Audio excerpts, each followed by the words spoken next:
Thank you so much for continuing to be here. I wanted to introduce our final panel, which is being run by Derek Hyra, who is the director of the Metropolitan Institute at American University. And I was thrilled when I reached out to him that he came not only by himself, but with a whole panel of experts on this very important topic. So we're delighted to have you, and here's... I don't think I'll need it. Okay, well, our we panelists need it. might. They need it for the, you for definitely the need video. it. Okay. All right. We're going to need it for the videos that we're going to put. All right. Well, all right. Is it working? We good? All right. Well, thank you for having us here, and I just want to say thanks to Bonnie for putting this together. This is a very important conference, and we're thrilled at the Metropolitan Policy Center to be part of it as a co-sponsor. So thanks for having us. And you know, as Bonnie said, I'm the director of the Metropolitan Policy Center at American University. And at the center, what we really try to do is bring people together at AU on campus across the disciplinary lines. And you'll see the panelists here all have different academic training. And so really what we're trying to cultivate is people across the disciplines to really think about what are the metropolitan and urban 21st century challenges, and to solve some of those challenges, such as homelessness and poverty and health, we really need people that have different theoretical perspectives to really solve these problems and issues. So we had 4 people. We're short one. Dan Kerr, who's a historian, was sick, so he couldn't make it. So he apologizes for not being here, but I'm sure you all don't want to get sick. This is on health, and we don't want to get you guys sick during the health conference. But what I'm going to do is do a brief introduction of each panelist as they come up. So our first panelist is Bradley Hardy, and he's an assistant professor in the Department of Public Administration and Policy at American University. Bradley is an economist with research interests in labor economics with an emphasis on economic instability, intergenerational mobility, poverty policy, and socioeconomic outcomes. He is currently working on an investigation of the Earned Income Tax Credit in Washington, D.C., and its associations with individual transitions out of poverty. So with that, I will hand it over to Bradley for his presentation.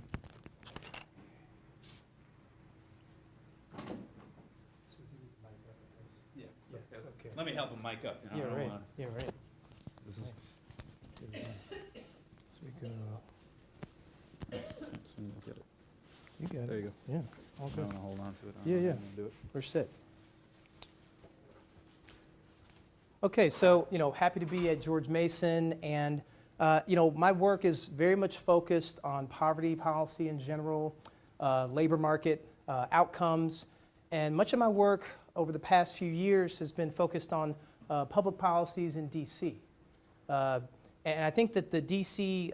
Case study translates quite well to other metro areas. So whether or not you're from the D.C. metro area, I think that the trends I'm going to discuss are important, and really with an eye towards thinking about sort of an approaching problem. What I'm going to show you eventually are some poverty, employment, and education attainment trends that suggest many of our young people in the metro area are going to be at heightened risk for housing insecurity, food insecurity, and poverty in adulthood. I think these challenges are not unique to D.C., but I'm going to show you the D.C. case. But look, whether you're from around here or you're just visiting, if you were to enter the District of Columbia, shoot on over the Key Bridge, your ocular analysis is going to be that the district is doing well. In research that I have using tax data from the District of Columbia government, if you look over the course of the past decade, say 2001 through 2013, compared to the national numbers from the census, married couples in D.C. are doing quite well at the mean.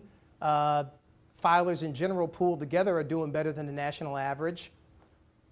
Singles, which in the data are denoted as head of household, not as well. But in general, if you sort of pool D.C. residents, there's quite a bit of affluence in evidence in the tax data. I would encourage folks in this room who are interested in homelessness and poverty issues, if you haven't had a chance to take a look at a recent Urban Institute research study by Henley, Tashian, and McDonald, it's worth taking a look. Essentially, they're using a lot of the census data to understand the degree to which DC residents are increasingly housing insecure. And so economists like to think about the issue of households that are going to be paying, say, 30 or 40% or more of their monthly income towards rent.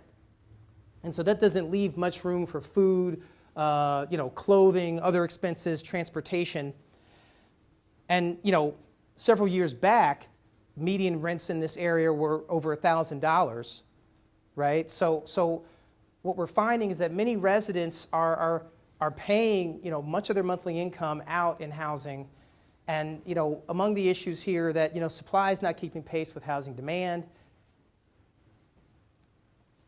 But I think just as interesting from a housing insecurity front, you've got folks like me who are competing with these low and moderate income families for affordable housing. And so that's an important issue. There is this sort of competition occurring for affordable housing. And we have to keep that in mind. Yeah. So, what I'm going to show you is that many of DC's younger residents are unemployed and living in poverty, and that they're bringing low educational attainment to the labor market and having to compete. And so if you're concerned about current period homelessness, you need to be looking at these trends, because I think these are going to be the folks who in their 30s and 40s and 50s are at quite a high risk of housing insecurity.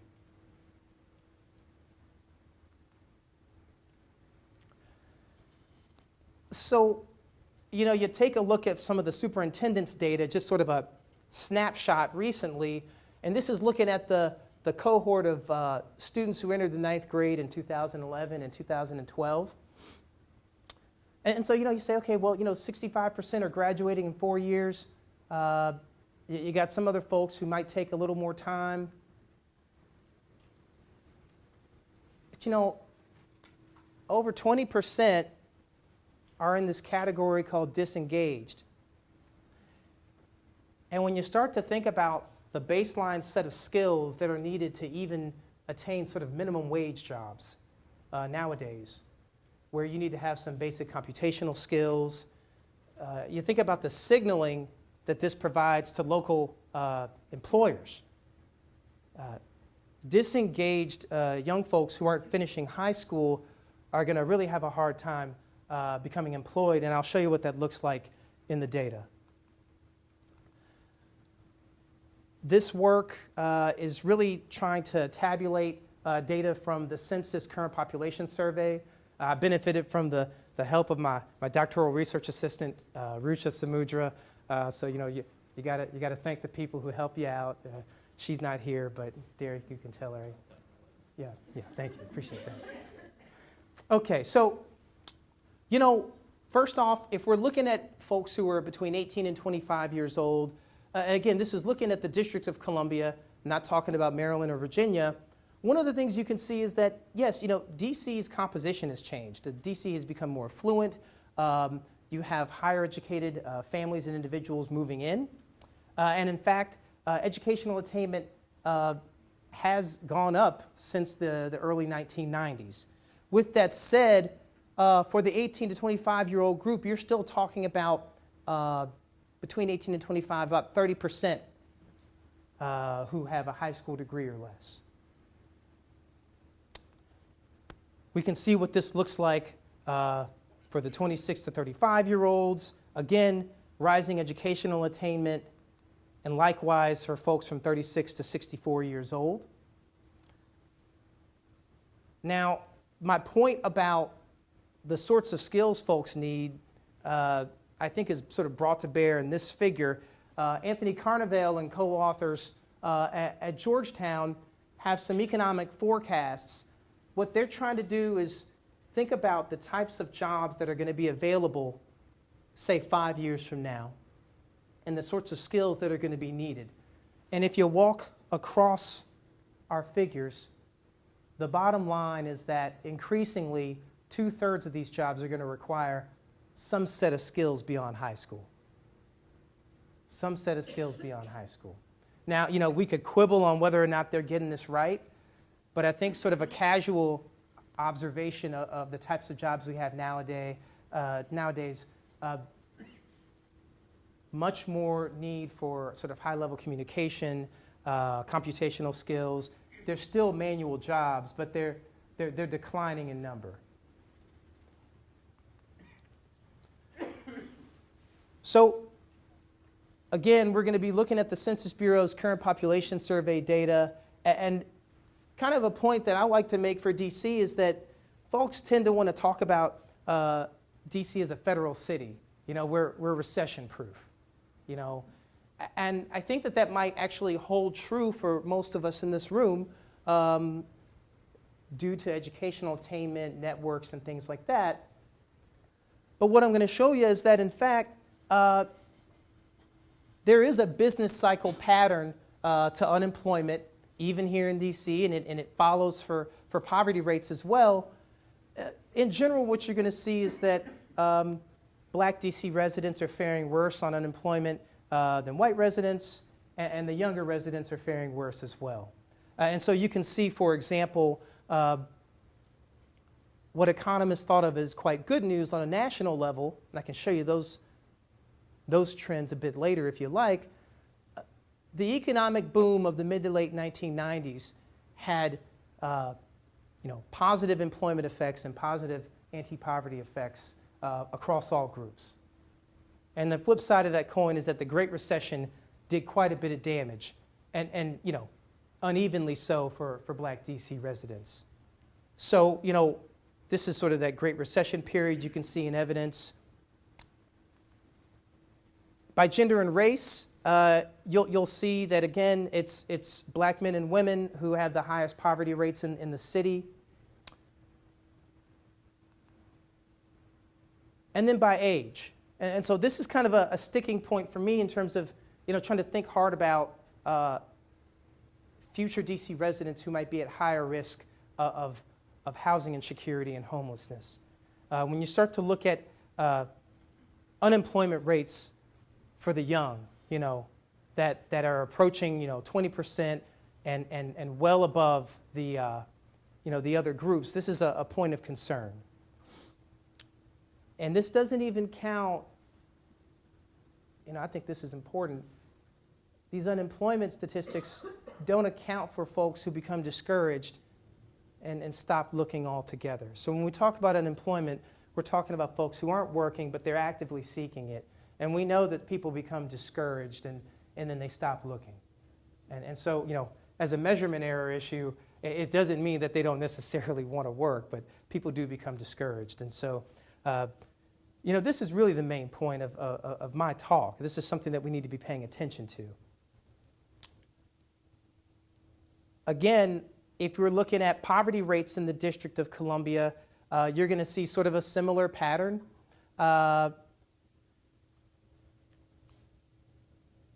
Poverty in the district overall, not particularly high, not above the national average. Now, if you were to look at Black poverty, again, a quarter of the population in DC. And so when we disaggregate, we see similar patterns. And again, importantly, as a labor economist, I'm encouraged to a degree that economic growth does have a correlation to lowering poverty, but it also means that many of our residents are quite sensitive to the performance of the overall macroeconomy. And as DC policymakers, we've got to be really careful thinking that a federal city is insulated from the overall national labor market and macroeconomic trends. Many people want to think hard about the relationship between marital status and poverty. And so there is this statistical relationship. And so Our single mothers in the district tend to have far higher poverty rates. To a degree, this at the very least is just an artifact of having one less income in the household. So, that sort of is what it is. But this is an important group to look at,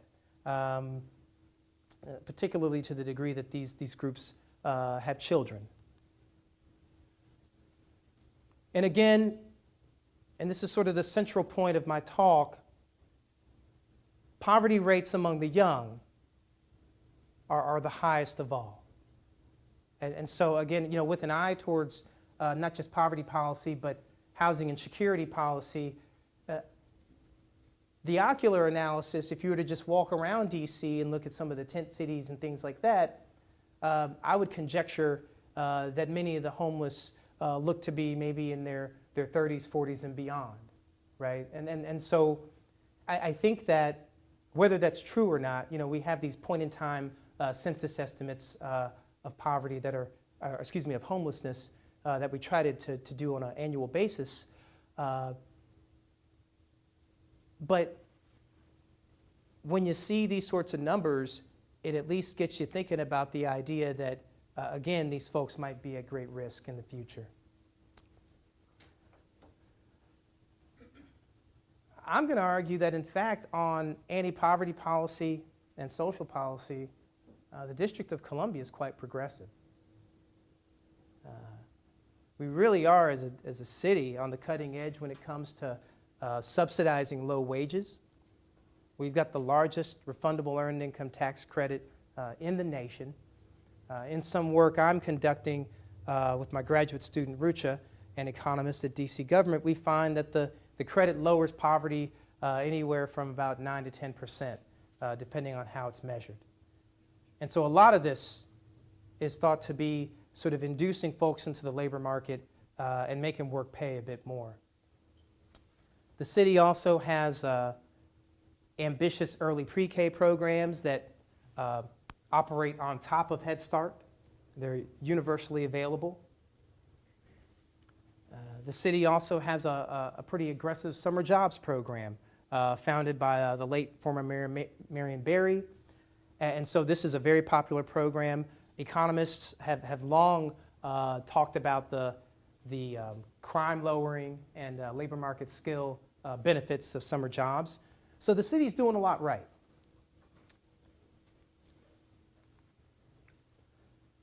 With that said, I hope that the data that I've shown you at least kind of prime you to think about the struggle that many of the less educated younger residents face here in the District of Columbia. And if you were to look at this for Maryland, Virginia, you might see some similar trends.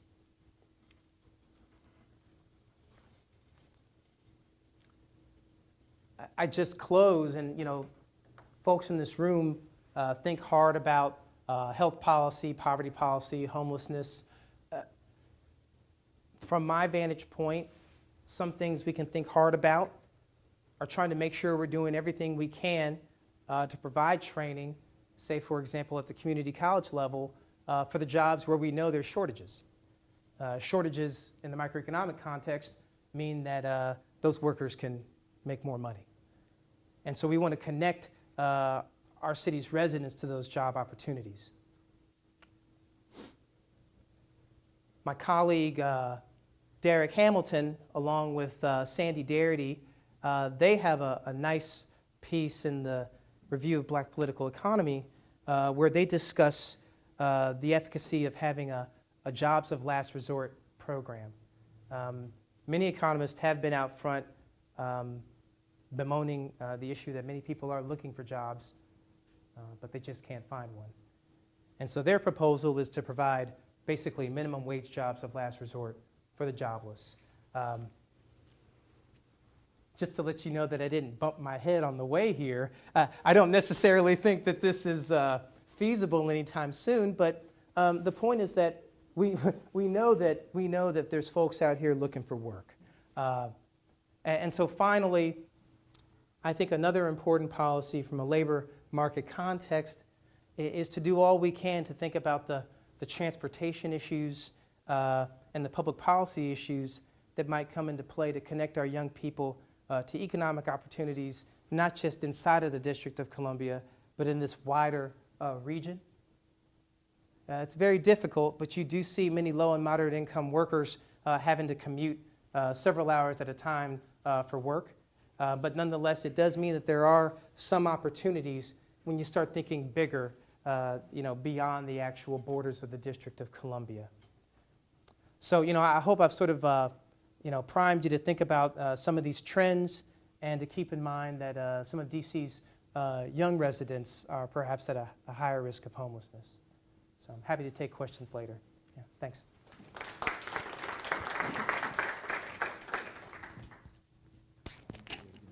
Yeah, thanks. That's Great job. Yeah. Yeah.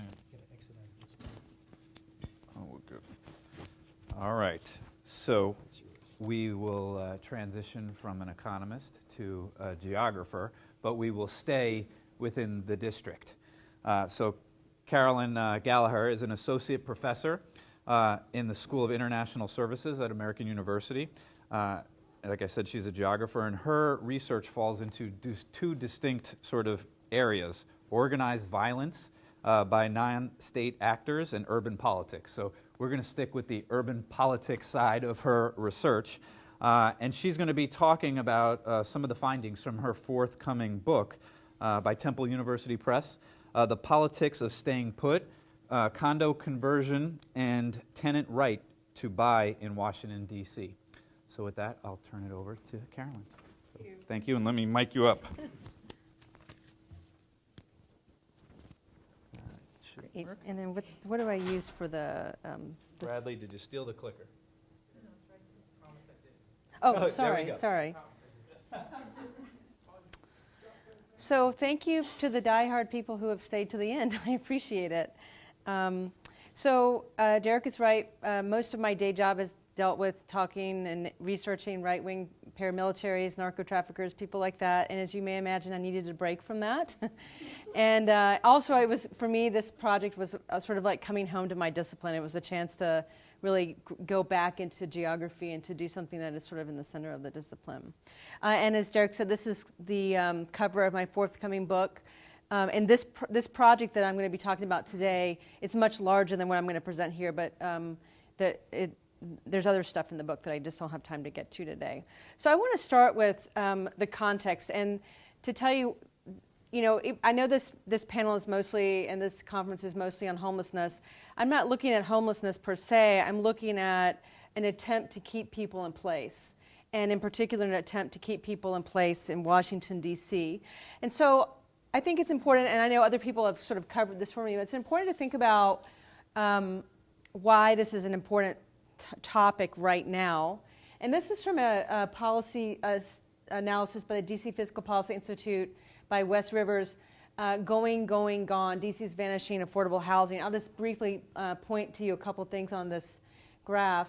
If you look at the number of total rental units, we have gone up in the number of rental units that are available in the District of Columbia, but those that have a rental price below $800 have declined by almost 20%. And again, at the top end, rental units at the high end at 16 or above have gone from 14 to 35%. So DC is experiencing, as you guys pointed out, with better stats really, it's experiencing a major housing crisis. So what I'm going to talk to you guys about today is the Rental Housing and Conversion Sale Act, and a part of that, which is called the Tenant Opportunity to Purchase Act, which is designed to help people stay in place in rental units when their landlord sells their building. It is a one-of-a-kind law in the country. There are lots of different laws in the country that provide assistance for tenants when their buildings are sold, but it's the only law that's exactly like this, and it's quite broad in scope. And I would echo you that DC has often been at the forefront of these kinds of things. And so let me tell you just a little bit about how TOPA works. The first thing that has to happen is your building has to be sold. And so we're talking about apartment buildings, not individual condos, although that's a slightly different version of TOPA would cover that. So what tenants are required to do, it's a collective right, it's not a personal or an individual right. Tenants have to first organize and form a tenants association, and they have to register it with the city. And then once they have done that, they have the right to refuse the sale of the building. And normally when you refuse a sale, the idea is that you as a tenants association will come together and you will purchase the building instead. And then once you purchase the building or you refuse the sale, you have to find outside funding. There are normally two ways to do this. One is to work with a private developer. The other is to work with city organizations that will provide either loans, temporary loans to cover an initial purchase, or loans to help people buy units. And what the goal of this is technically when you think of right to buy, you think of condo conversion. But actually you have multiple options when you work through TOPA. You can convert your building to condo. You can convert it to co-op, and within the co-op category, you can also do what's known as a limited equity co-op, so that it limits the amount of profit you can make when you sell your building or your apartment, or you can actually choose to remain rental. We often don't think of a right-to-buy program as doing that, but lots of buildings actually, tenants purchase their building and then keep them rental. This is a flow chart, which is I think too difficult to follow. But basically what I want you to get out of this is two things. At the start, when your building is sold, I just forget I'm plugged in here. When your building is sold, you have two options. One is to do nothing. If you do nothing, then you're kind of at the mercy of what your landlord decides to do. The new landlord could decide to kick you out. They could be nice to you. It depends on what your landlord does. If you invoke your right of first refusal, then you have these sort of options. So the other thing I want to sort of point out to here is how in the world do you make this work? DC has a lot of what a City Paper article once called mid-rise dumpy buildings that landlords think they would love to throw away, and they're rent controlled, and so they hate them even more. I mean, I guess probably if you've ever lived in the district and you came here as a student, you know what that's like. Your landlord's grumpy, they never return your phone calls, your cabinets are from the 1950s, your pilot light needs a match to light it. You know, it's kind of not the granite countertops you see on U Street, but like other parts of the city. So how do you get private money, private developers to be interested in this? Two ways. One, private developers are willing to buy these buildings and work with tenants, but they need to make some money out of it. So what they normally do when you're striking a deal with your developer, and what you formally do is you assign your right of refusal to them, is you allow the developer to buy people out. He does not, or she does not force them out, but they can offer buyouts so people will leave their apartments, which then mean they can be sold or rented at market rates. The other thing I want to mention, and it'll become clear in a moment, are voluntary agreements. DC has, on the books, very good rent control. It has 4 different categories of rent control. 3 of them are about hardship petitions, or petitions where you've got substantial issues that in the building that need to be repaired. A voluntary agreement bypasses all of that, and if you can get 70% of your tenants to agree to have your rent raised beyond the cap on the rent control legislation, you can do it. And so this is going to become something that developers will use, and I'll explain why in a minute. So what do I want to do with this study? My basic question was really simple. Does TOPA work? And if you go back and look at the TOPA legislation, which was passed in 1980 by the City Council, there are actually 7 goals. But the top 2 are the key goals, and they are to keep people from being displaced, so keep them in their buildings when their landlords sell them, or at least allow them to stay in their buildings. You don't want to make people stay in a building they don't want to be in, but if your landlord sells your building, you shouldn't have to leave. And also to ensure continued affordability. If you look at the other goals, they're often offshoots of that. So there are lots of goals in there about protecting elderly people from displacement, for example. So that was my research question. It's like testing this out. I'll say very quickly, I really did want to do my, statistics, and I got a data set from the city, and it was crap. It was just dirty data, right? It's just like it's missing things in the data, and then also the city couldn't tell me how many of these buildings were converted with tenants versus a tenant in action, where a new landlord just came in and converted. There's just no data on that. And then I also tried to do a small subsample and go to the buildings and try to find out, if they had converted with tenants. And it was hard to get into buildings. They were locked. I didn't have a pass key. And then when I would finally squeeze into a building and I would knock on doors, people would either not answer, or they would yell at me, or they just would ignore me. So it was just really hard to get good quantifiable data. So what I did is a qualitative study to try to track this process. I also want to say really briefly, I'm not going to spend a lot of time on this, but I want to tell you that I'm addressing 3 big debates in the literature. The first is this idea that condo conversion in the context of gentrification is always bad. I want to test that because this is a tenant-led condo conversion as opposed to sort of a developer-led condo conversion, at least theoretically. I also want to look at questions about how to measure displacement. So most people measure displacement by direct displacement. So if you can demonstrate that someone was forced out of their house or their apartment, you have displacement. The measure I'm going to use is exclusionary displacement. Exclusionary displacement looks at what happens to a unit that is vacated voluntarily, but it looks at whether that unit would then be affordable to a person of the same income group that had left voluntarily. And then I also want to look at whether sort of local autonomy and collective autonomy is possible in a context of neoliberalism, especially in a context of gentrification, rapid gentrification. So to start off, this is the city data. It's cleaned up somewhat, but this is basically the condo conversion center of gravity. Each one of these dots represents a building since 1999 that converted to condo and had to register with the city. And then what this sort of bigger dot in the middle is the spatial median. It's basically like if you've ever waited tables and you're holding a tray and you've got 3 glasses over here, you have to move your hand over. It's measuring the center of gravity. And then the circle around it is a standard distance, like a standard deviation. So what I did is tried to find buildings that were, for the most part, inside of that center of gravity for my case study. And I used the help of 3 lawyers who work with tenant associations and represent them to build a sample where I could find people who were actually tenant leaders. It's a lot harder than I thought it would be. These are the tracks where my buildings are located. I don't have the dots because one building tenant leader did not want to be identified, so I'm just giving you the tracks. You'll see, if you think about Rock Creek Park and the Anacostia being the 2 divides in the city, as you move from west to east, the city gets poorer and the minority population goes up. I've got 2 buildings in the sort of white part of town, 2 buildings in the gentrified part of town, 3 actually. 4, I'm sorry, and then 1 building over in northeast, and I'll show you pictures of these now really quickly. To also show you there's a sort of diversity in the size of the buildings. So this is one of my buildings. This is Garden Towers. This is on 15th Street next to Meridian Hill Park. This is my building where I used to live. I went through this. This is how I got interested in this because I actually found out one day from the maintenance man that my building had been sold, and I just rented the apartment and just got a dog, and I'm like, what am I going to do? This is Mayfair Mansions. This is over in Northeast. It's sort of a garden-style apartment. There's a lot more to it than can fit in this picture. This is Kennedy Street, sort of near Fort Totten Metro, if you're familiar with this. This is Town Center.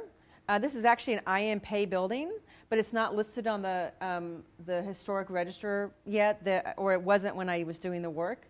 And this is in Southwest, which is, as some of you may know, gentrifying quite rapidly. And then the Squire is a pseudonym, and there's no picture because the tenant leader didn't want you to know who he was and where he lived, so I can't make a picture for you, sorry. And then this is my last building. It's actually on 2 streets. Many properties in DC are multiple buildings, sometimes not contingent or contiguous, that are owned by the same landlord. So when you go through a process, all the buildings go through it together.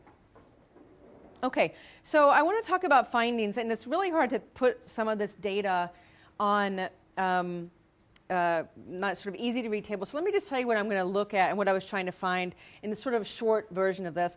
I wanted to, first of all, just sort of figure out how many people stayed put through the TOPA process. So I interviewed tenant leaders and said, because there's a lot of paperwork you have to fill out, you have a general sense of how many people are going to not take buyouts. I also wanted to figure out how many people took buyouts.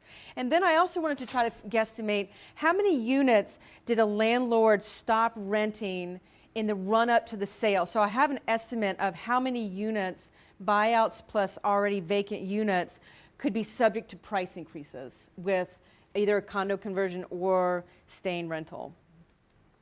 So these are my properties here. And this has got a lot of information here. Just to give you the outcome, this is what different buildings did. More remained rental than converted. Partly this is because this was after the recession when the condo market was sort of slowing down.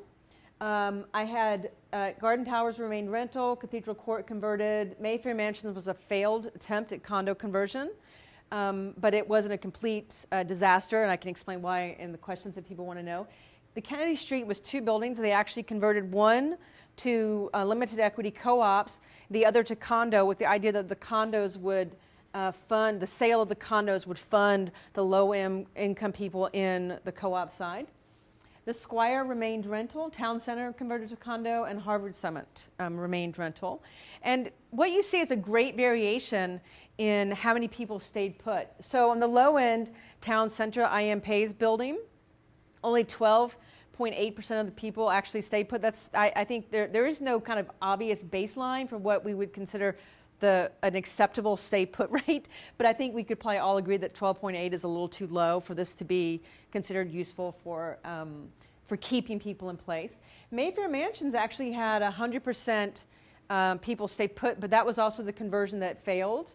Partly this was because they refused to do buyouts, so they kept people in place, and so when the conversion failed, the people were still in place, and when the building was actually foreclosed on and it had a new owner, they went through a second round of this process.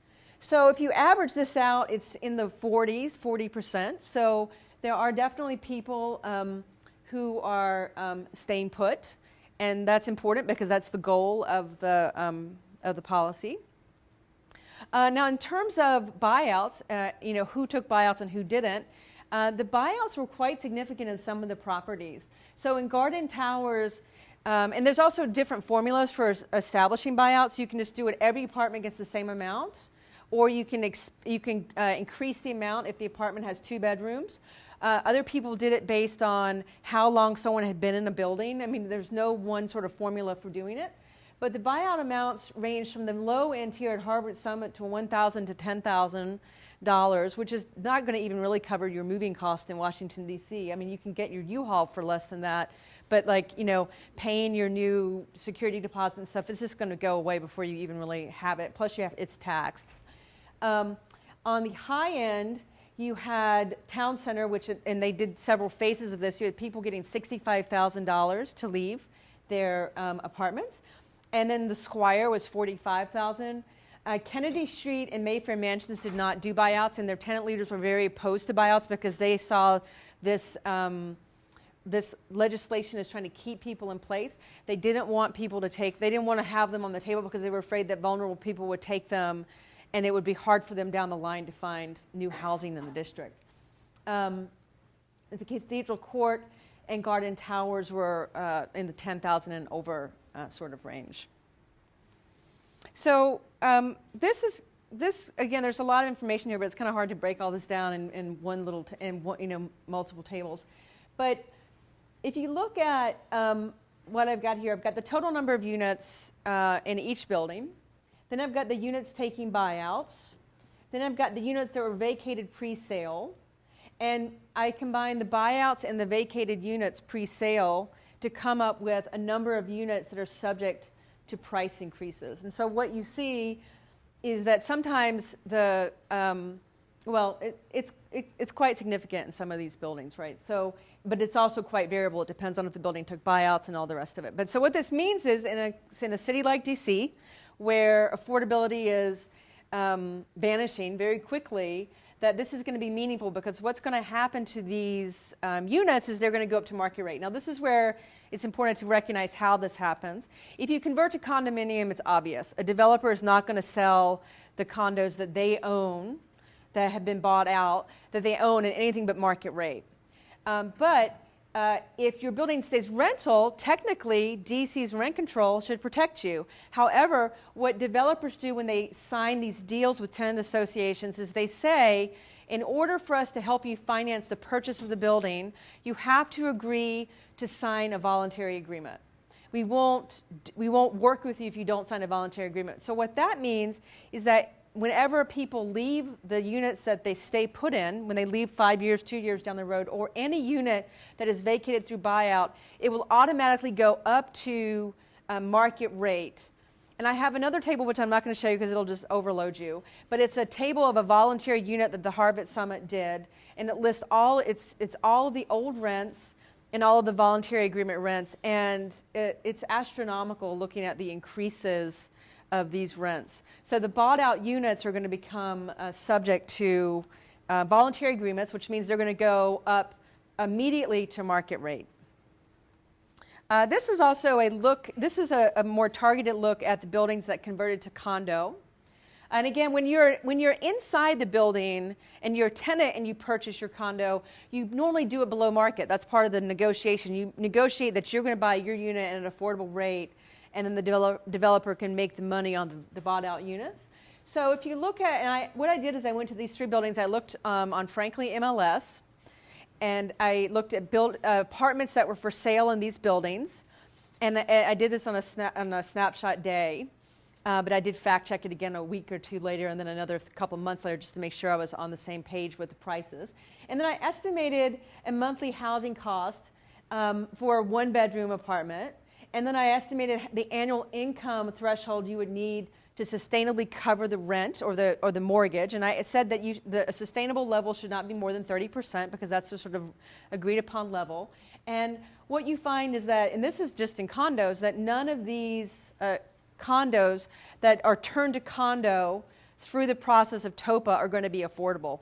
If you look at these numbers for the voluntary agreement that has 70 units, the number, if you compare it to the poverty thresholds that you would need to go above to purchase it, they're even greater. So basically what is happening with TOPA is kind of this contradictory thing where it does allow some people to stay put. And as long as you stay put, you are fine, because you're going to either buy at a below market rate, or when you strike these voluntary agreements, the rent only goes up when you leave. So you get your rent protected. So you're protecting in situ tenants, but you are, I don't want to use a bad language, but you're screwing over anyone else who's going to come into the system, right? So, and if you think about this with moves, the reason exclusionary displacement is an important way to measure this is people need to make inner city moves. You get a job across town, it's useful for you to be able to move.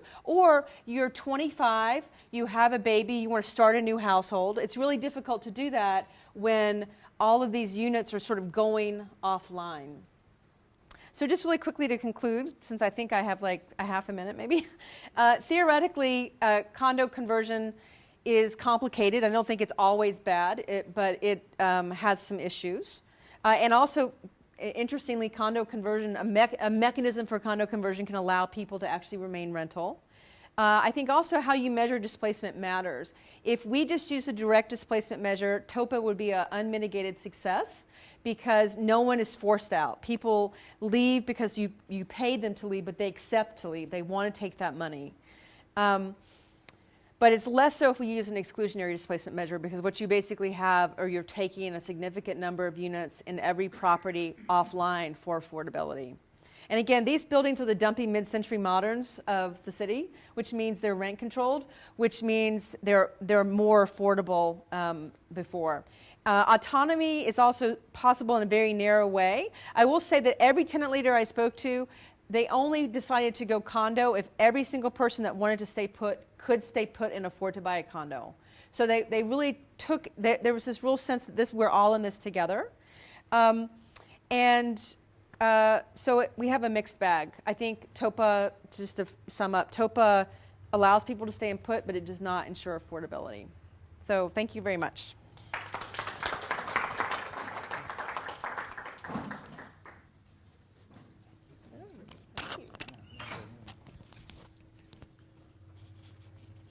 All right, the last presenter of the day and of the conference.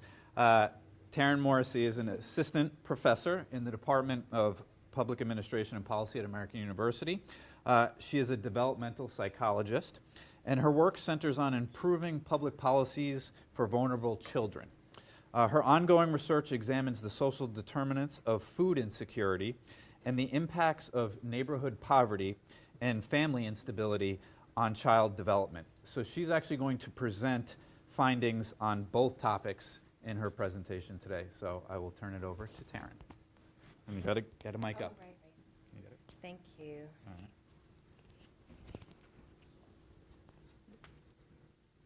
Thank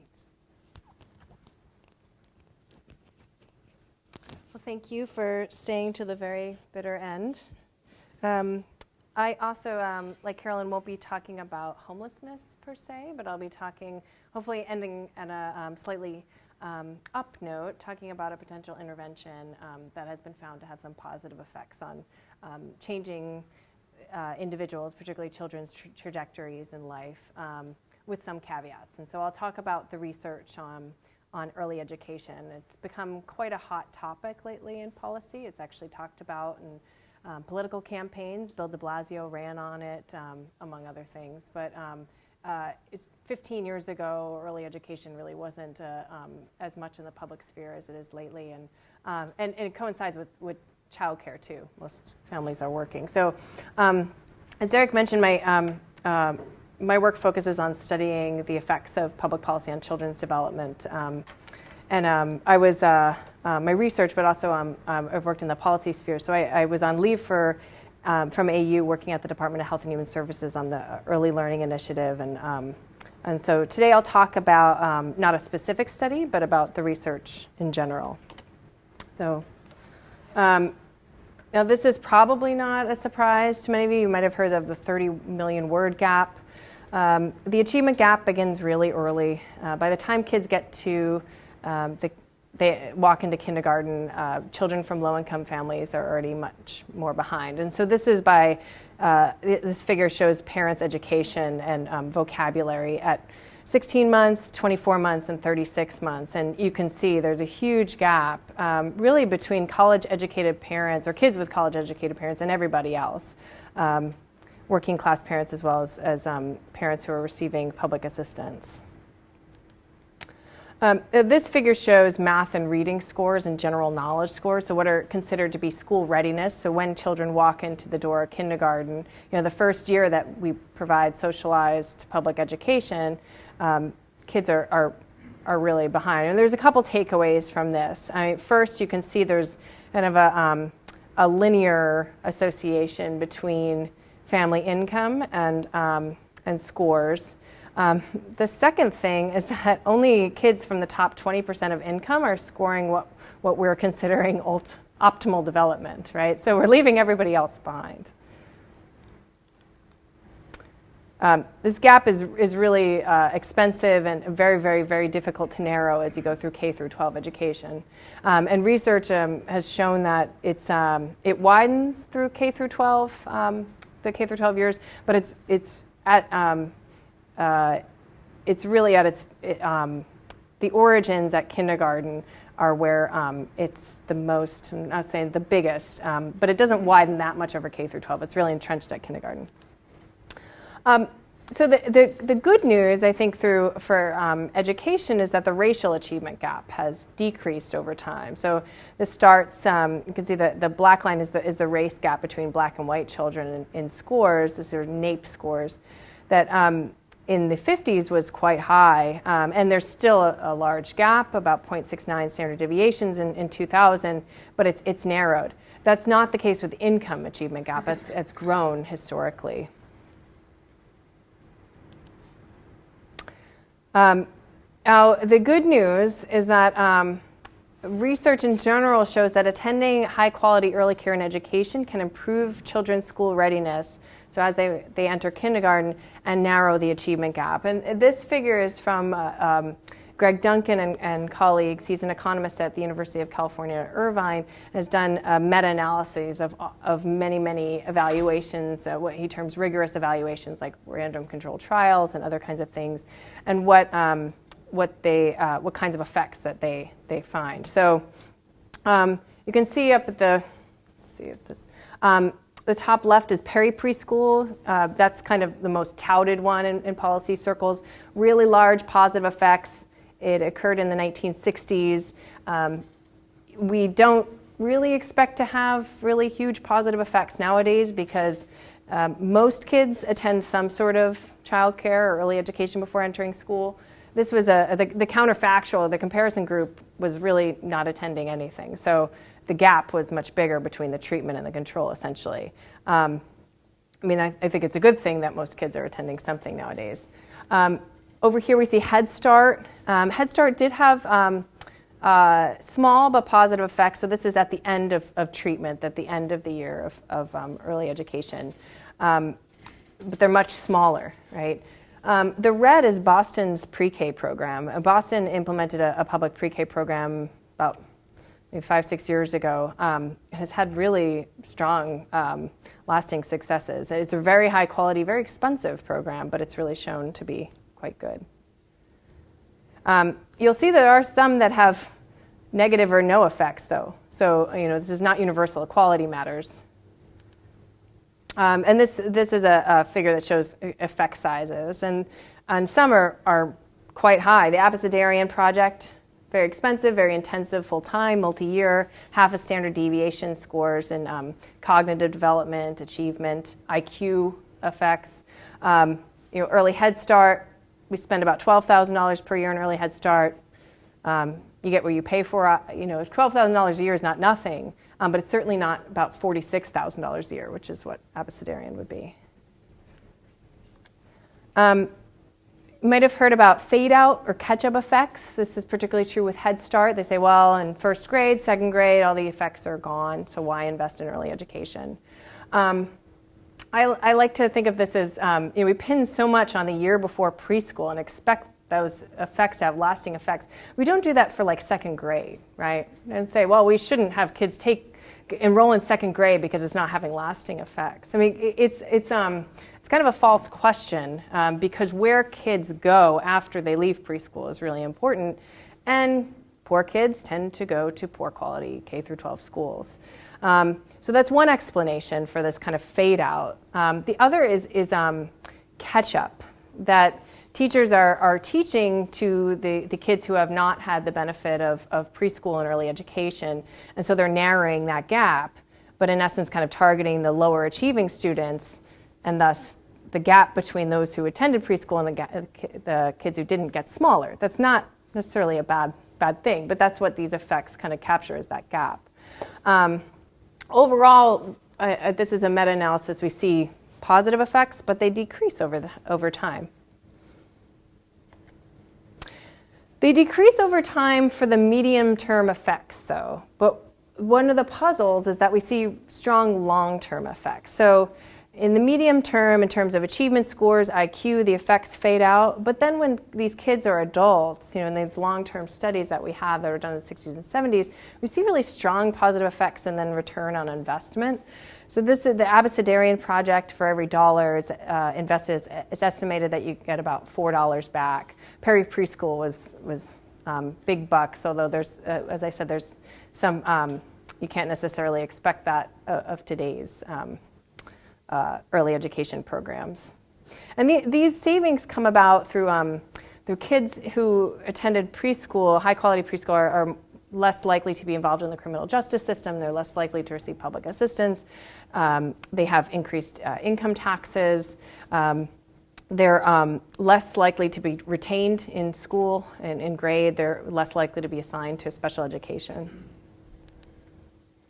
They're more likely to attend college, which is a cost, right? Because you're with loans, but that's not necessarily a bad thing. Now, the bad news is that much of the early care and education out there, especially that low-income kids tend to go to, is not of high quality, and so this isn't going to be a silver bullet to just enroll kids in preschool.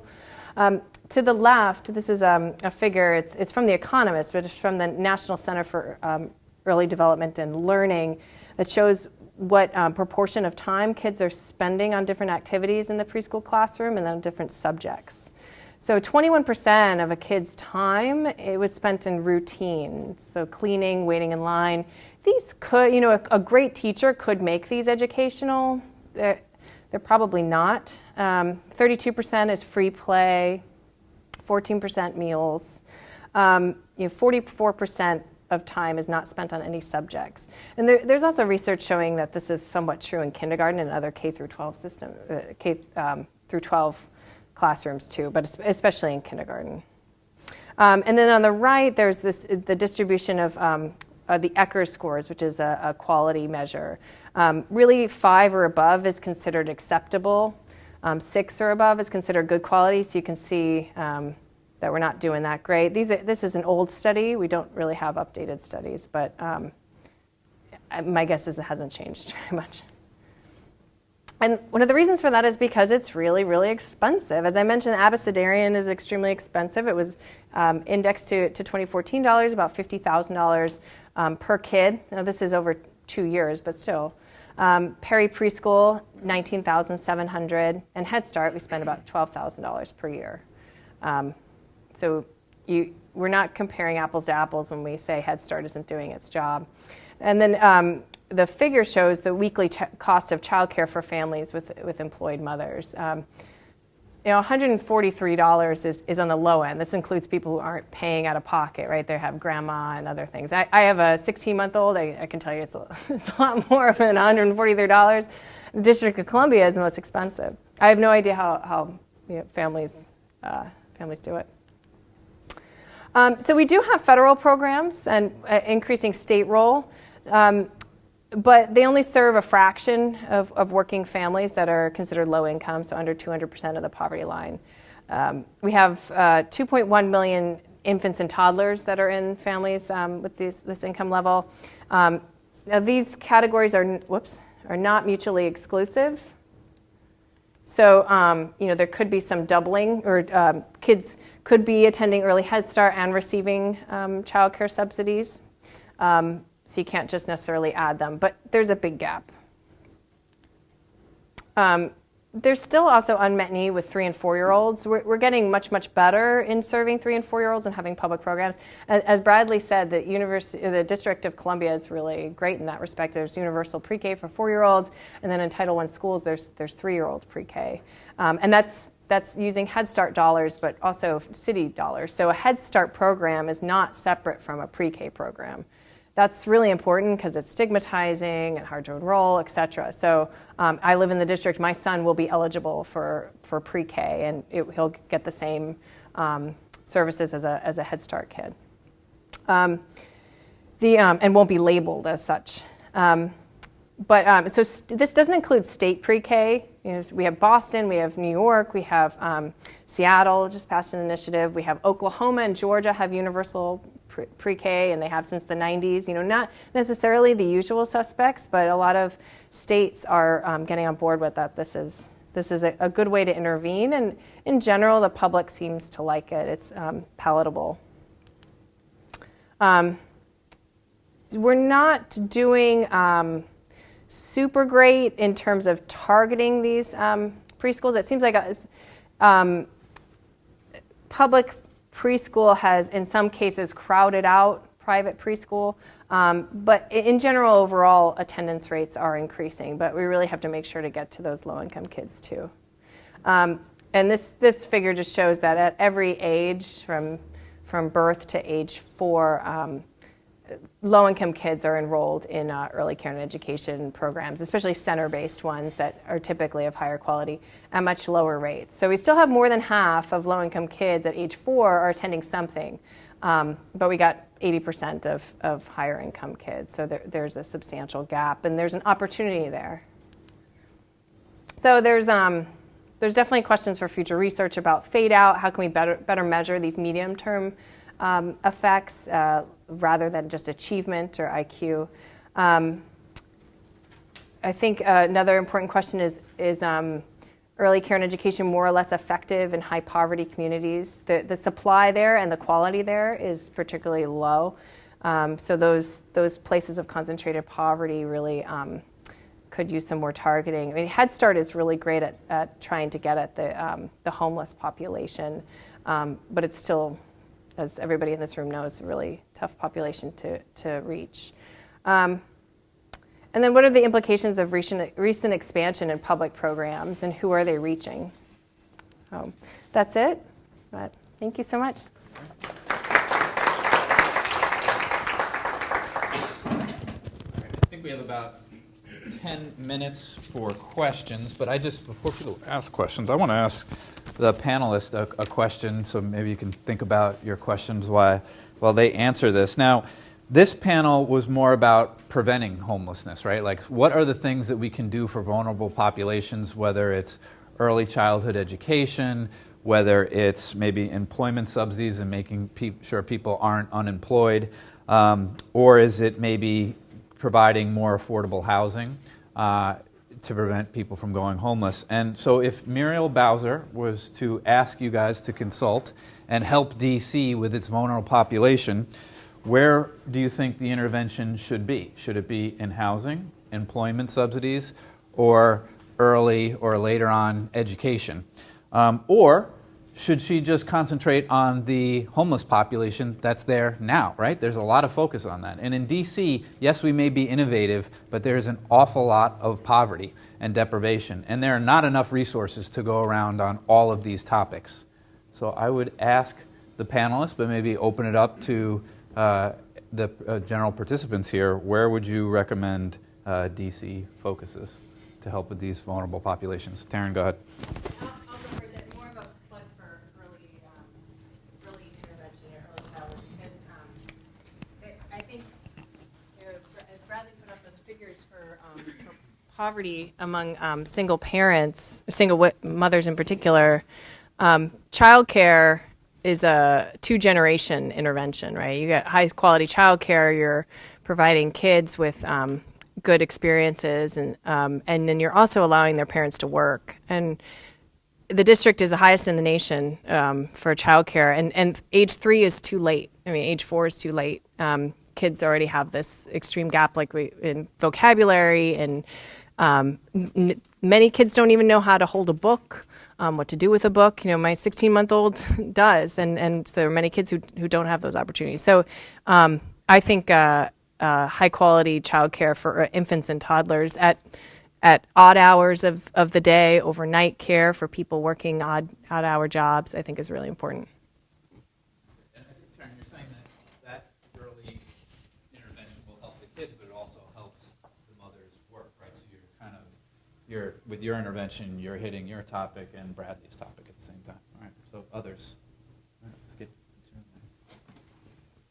Richard Troxel with House the Homeless and the Universal Living Wage campaign. Our presentation in the beginning was about the prevention of homelessness, and I'd really like to pose a comment to Bradley Hardy. You said you supported a call for more and better education overall, and we support that 100%. Beyond that, you also pointed out that people become discouraged. And I proffer that happens because even when people are able to get a minimum wage, it still won't sustain them. And so they fall into poverty. They fight as long as they can. Community, they rely on family and community as long as they can, and then they fall into homelessness.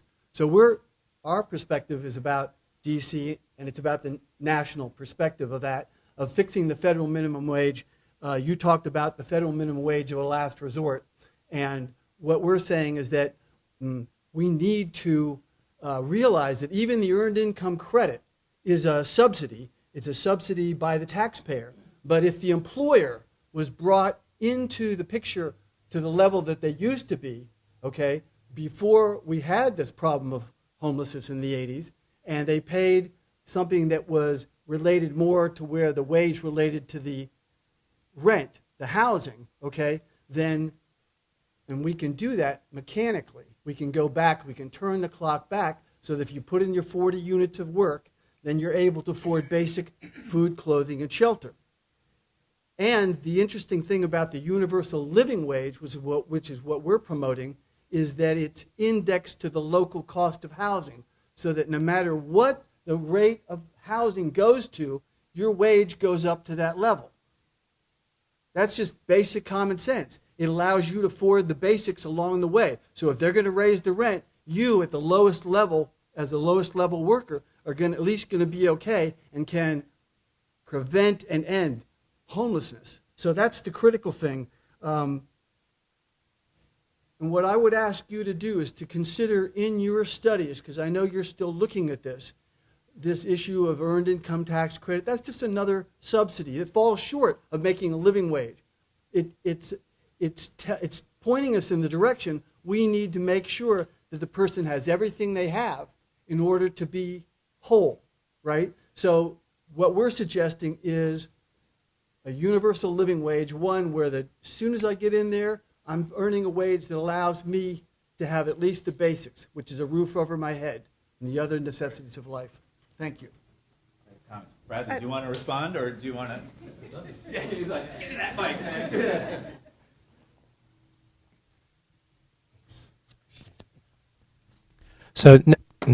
So I can appreciate the comment, and I guess a couple of reactions.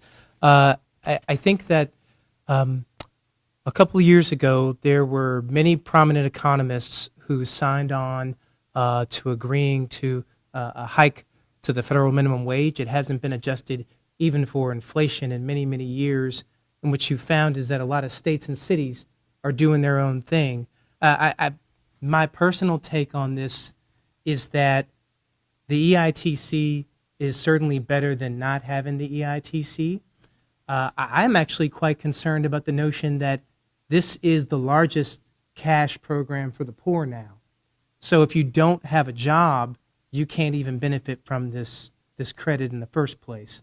And so many of our homeless are also suffering because we have a gutted cash welfare system. Welfare reform in 1996 has resulted in a program now that's unresponsive to any macroeconomic fluctuations.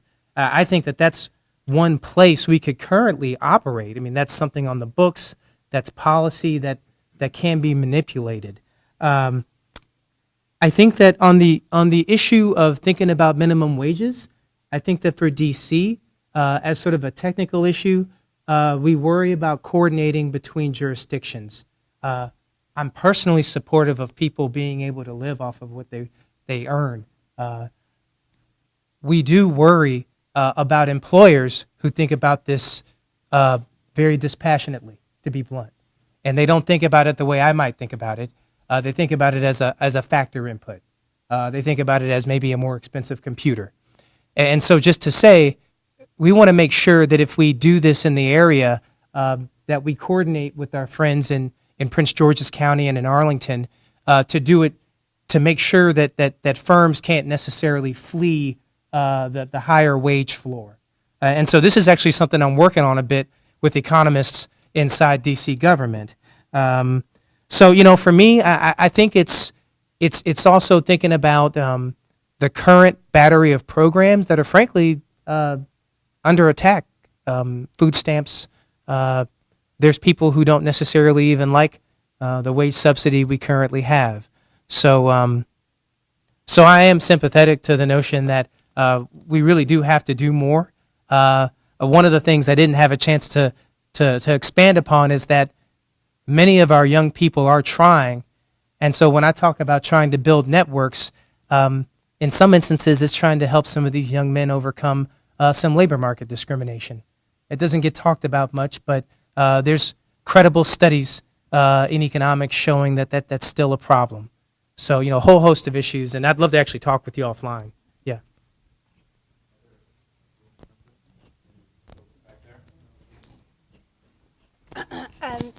In your, sorry, this is for you, Brad. In your employment data, you talked a lot about both gender and racial and age demographics. Yeah. Did you find correlations, or have you found correlations with the ex-offender community in particular? We didn't look. Okay. And this is something that we've got some. Sure. So, we didn't look, and a quick comment there, though, is that there's been a lot of policy action recently on this notion of so-called banning the box, and really thinking hard about how ex-offenders relate to the labor market, and really trying to give them a chance to operate in job sectors where there's no immediate sensitivity that you'd necessarily be concerned about. So I haven't personally engaged that topic, but I think it's an important one, and we've got some graduate students who I think we're going to put on the case. So yeah.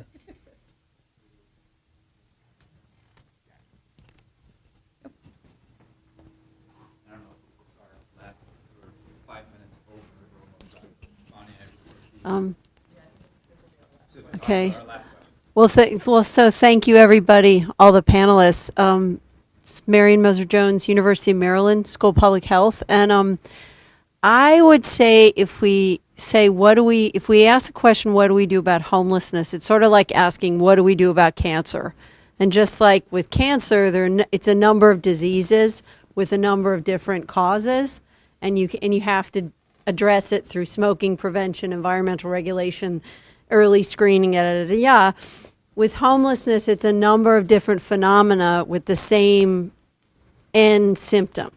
And so we have to do permanent supportive housing and looking at, young people who are falling out of the labor market or being discriminated against, and early childhood education and minimum wage.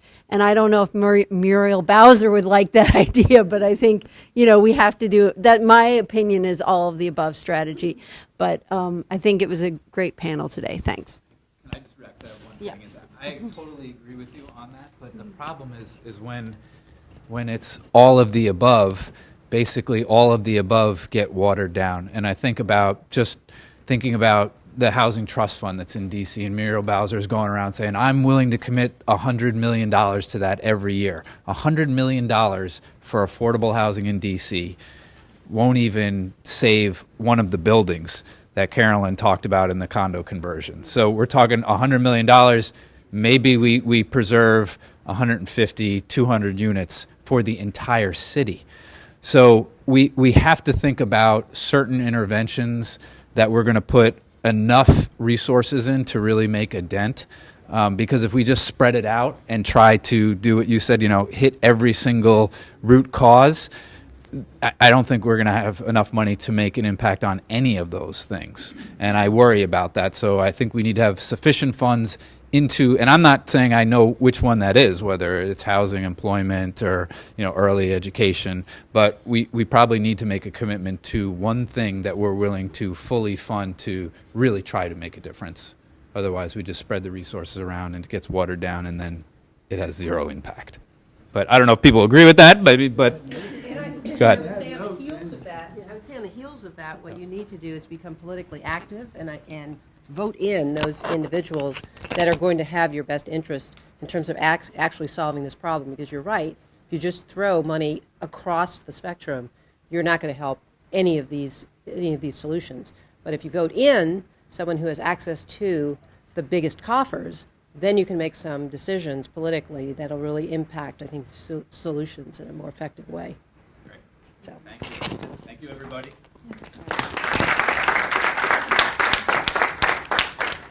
So I just want to say one final word of thanks to everybody who came, and also to say that it doesn't end here. I invite all of your manuscripts, original research, commentaries, book reviews, anything that advances the agenda that we've discussed today. And next year, you can expect to see a virtual issue on homelessness. And since I have all of your contacts, I'll be reaching out to you to let you know about that. And of course, we'll be here again next year, the first Thursday in November, for our 5th annual Forum on Health, Homelessness, and Poverty. So I look forward to seeing you then and corresponding with you over the course of the year. Thanks.